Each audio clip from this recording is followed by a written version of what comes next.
It's our replacement lecture. Because of snow day, we're going to just do our lecture via YouTube. You don't have to miss a day of school. We don't have to show up for class in May. It's a win-win. So we're going to start today by reviewing what I covered last week in class. Because our unit is very quick, I want to be sure that you know everything that's going to be on the test. Just a reminder, it is a short test. It's only 20 questions, multiple choice. Even the calculations are multiple choice.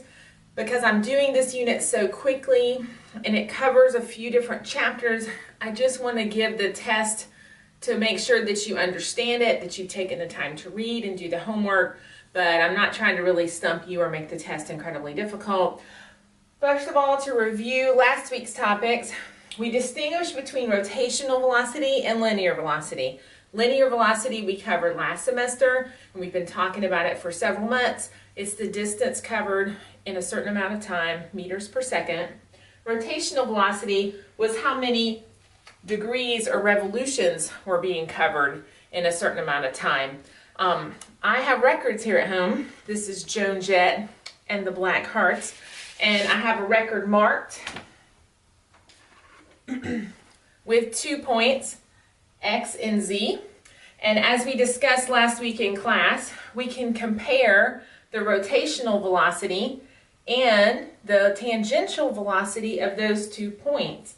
A tangential velocity is a line that goes from one point on the circle straight out in a line. So the tangential velocity of points X and Z points, if I have it turned this way and if the record is spinning in a counterclockwise fashion, the tangential velocity points to the right in a straight line for both of those.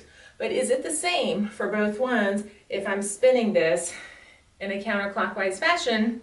It's not, because the circular paths those 2 points are tracing out are different circumferences.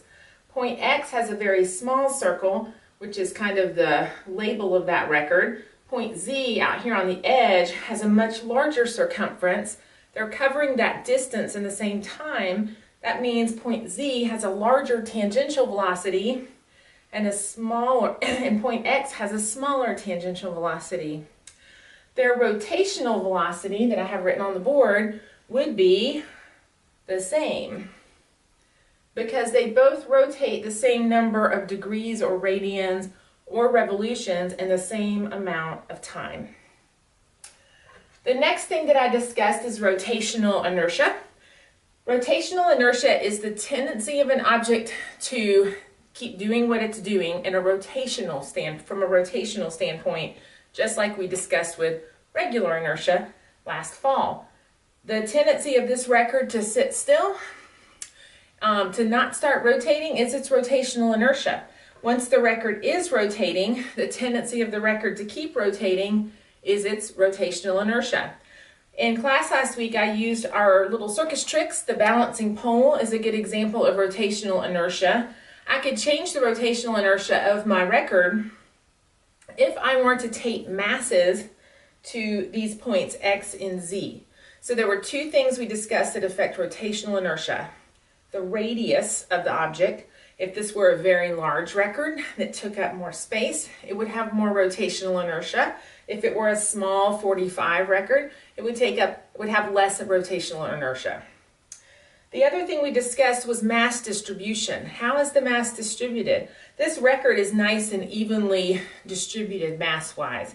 There's not like a thick outer edge or a thick inner edge close to the axis of rotation. But if I was to tape masses to point X or point Z, that would increase the rotational inertia of my record. It would make the record harder to start rotating or more difficult to stop rotating. Which one, point X or Z, would make the rotational inertia greater?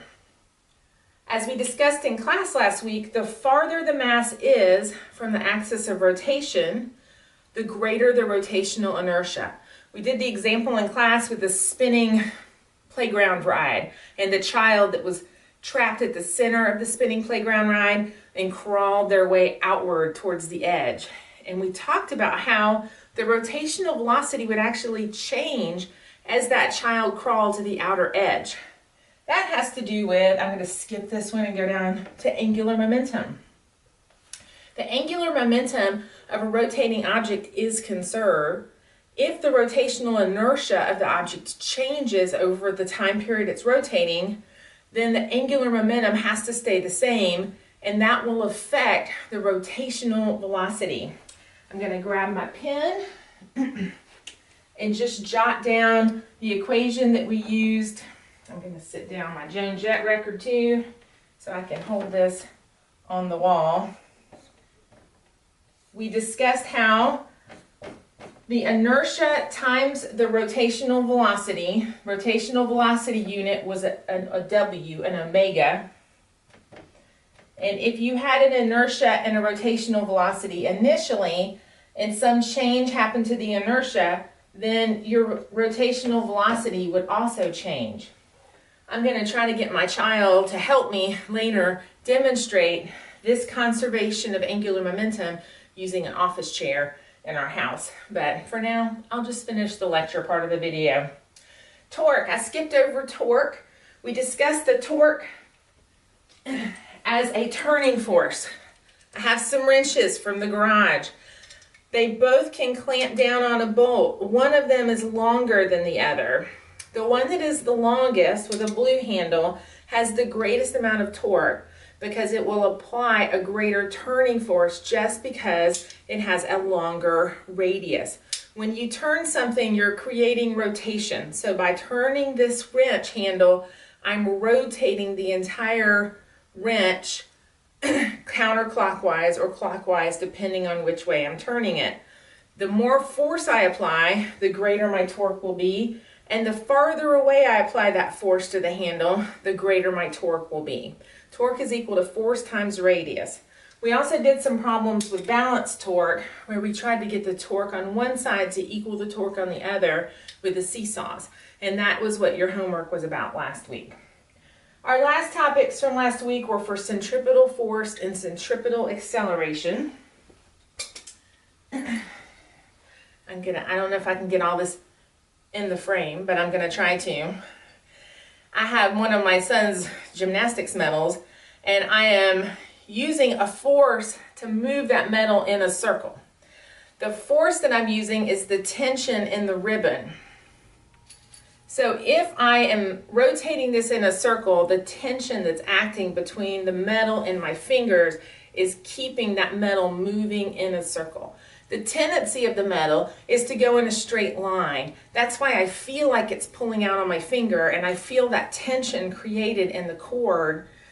The tendency, if it was to break, would be for that metal to just move off in a tangent line, straight line, because then all it's going to have is that tangential velocity. The only reason it has rotational velocity is because I'm applying a torque to move it, I'm applying a tension to move it in a circle. So the tension is the centripetal force, and centripetal force means center-seeking force, and it's always acting towards the center of the circle. We discussed the different forces that can be centripetal forces. We did an example where friction was a centripetal force. We talked about how weights and normal forces could be centripetal forces. And today we're going to talk about how certain situations of circular motion we can create a weightless experience by changing those weights and normal forces in a circular motion situation. So centripetal force and centripetal acceleration will both act to the center of the circle along a line, whether that there's a connection between the center of the circle and the object moving in a circle or not. The centripetal force is always acting towards the center of the circle.